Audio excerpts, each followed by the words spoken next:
ಅಂತ ಒಬ್ಬ ನರೇಂದ್ರ ಮೋದಿ ಅವರಿಗೆ ಕರ್ನಾಟಕದ ಸ್ಥಿತಿಗತಿಯ ಬಗ್ಗೆ ಮೊದಲು ಪತ್ರ ಬರೆದಂತ ವ್ಯಕ್ತಿ ಬಸನಗೌಡ ಪಾಟೀಲ್ ಯತ್ನ. ಯಾವ ವಿಚಾರ ಹೇಳ್ರಿ?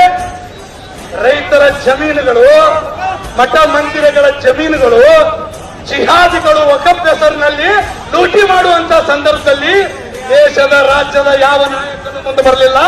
ಮೊದಲು ಬಂದಿದ್ದು ಕರ್ನಾಟಕದ ನಮ್ಮ ವಿಜಯಪುರದ ಹಿಂದೂ ಹುಲಿ ಬಸನಗೌಡ ಪಾಟೀಲ್. ತೋರಿಸ್ರಪ್ಪ, ಯಾರಾದ್ರೂ ರೆಕಾರ್ಡ್ ಇದ್ರೆ. ಕೆಲವು ಗಂಜಿ ಬಿಂಜಿಗಳು ಉಚ್ಚಾಟನೆ ಮಾಡಿರುತ್ತೆ, ಪಟಾಕಿ ಹಾರುತ್ತಾರ. ಮಾತಾಡಿದ್ರೆ ಅವರು ಬಿಜೆಪಿ ಅವರೇ ಅಲ್ಲವರು 4 ವರ್ಷ ಕಮಲದ ಶಾಲೆ ಹಾಕೊಂಡಿರ್ತಾರೆ. 5ನೇ ವರ್ಷ ಚುನಾವಣೆ ಬರ್ತಪ್ಪ ಅಂದ್ರ ನೀ ಯಾಕ थोड़ा पैसे देते क्या? हमारे मियाँ क्या है, हमें है जो वो घोड़ा को इस बार पढ़ाने का है. क्या घोड़ा पढ़ाता है? ಒಬ್ಬ ಮಾಜಿ ಸಚಿವ ಹೇಳ್ತಾನೆ ವಿಜಯಪುರ್ನಾಗ, ನಾನು ಒಂದು ಕಾರ್ಯಕರ್ತರು ಸಭೆ ಕರಿತಾನೆ ತನ್ನ ಬೆಂಬಲಿಗರಿಗೂ. ನನಗೂ ಧಕ್ಕೆ ಆಗಂಗಿಲ್ಲ, ನಿಮಗೂ ಧಕ್ಕೆ ಆಗಂಗಿಲ್ಲ, ಅವ ಯತ್ನ ಮಾತ್ರ ಅಧಿಕಾರಿನಾಗ ಇರಂಗಿಲ್ಲ. ಏನಾಯ್ತಪ್ಪ? ಏನು ಕಿತ್ಕೊಳ್ಳೋದಾಗಿಲ್ಲ ನೀವು. ಅಂತ ಒಬ್ಬ ನರೇಂದ್ರ ಮೋದಿ ಅವರಿಗೆ ಕರ್ನಾಟಕದ ಸ್ಥಿತಿಗತಿಯ ಬಗ್ಗೆ ಮೊದಲು ಪತ್ರ ಬರೆದಂತ ವ್ಯಕ್ತಿ ಬಸನಗೌಡ ಪಾಟೀಲ್ ಯತ್ನ.